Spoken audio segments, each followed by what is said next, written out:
Assalamualaikum warahmatullahi wabarakatuh. Selamat pagi anak-anak ibu semuanya. Semangat pagi, tetap terus semangat untuk mengikuti pembelajaran daring, baik itu melalui web maupun dengan menyaksikan video pembelajaran seperti sekarang ini. Oke. Nah, di sini kembali lagi dengan Ibu Ratna Widiawati dalam mapel PPKN untuk kelas 11 TBSM dan 11 TKJ. Di sini Ibu akan melanjutkan materi jika minggu lalu kita sudah membahas mengenai dan dinamika demokrasi di Indonesia, bab makna demokrasi dan juga klasifikasi demokrasi. Untuk pertemuan kali ini Ibu akan melanjutkan materi ke prinsip demokrasi. Kemudian seperti apa materinya? Mari kita pelajari bersama.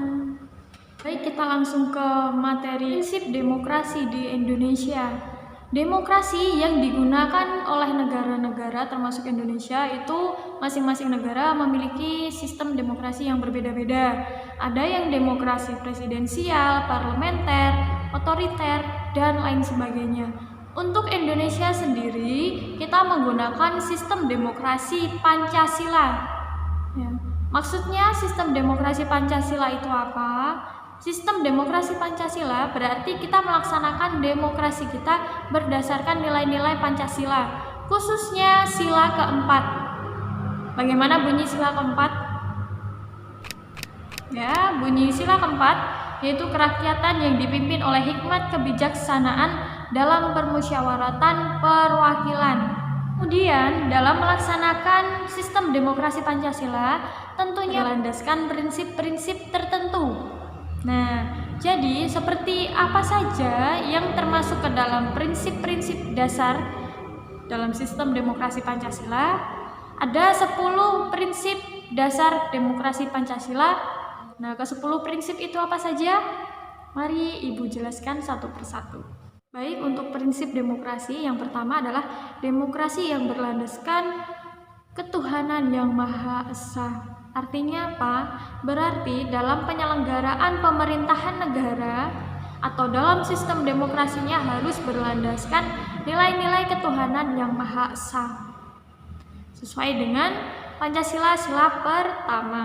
Kemudian prinsip yang kedua yaitu demokrasi dengan kecerdasan. Jadi dalam membangun sistem demokrasi pada suatu pemerintah negara itu tidak hanya menggunakan kekuatan otot, massa, tapi juga menggunakan kecerdasan dalam membangun sistem demokrasi itu sendiri. Kemudian yang ketiga adalah demokrasi yang berkedaulatan rakyat. Jadi sistem demokrasinya itu dari rakyat, oleh rakyat, dan untuk rakyat. Jadi dalam menentukan sistem demokrasinya itu harus orientasi kepada kedaulatan rakyat. Nah, dalam hal ini rakyat memiliki wakil dalam menyampaikan kedaulatan atau posisi mereka di pemerintahan melalui DPR maupun MPR.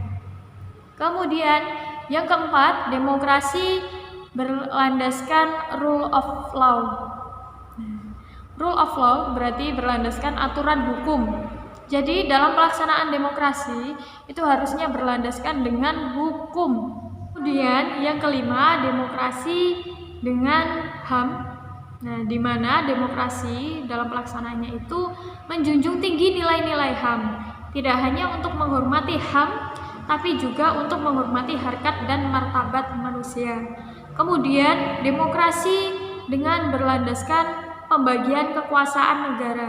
Di mana kalian tahu bahwa pembagian kekuasaan negara di Indonesia sendiri terbagi menjadi 3, ada legislatif, eksekutif, dan juga yudikatif. Betul sekali.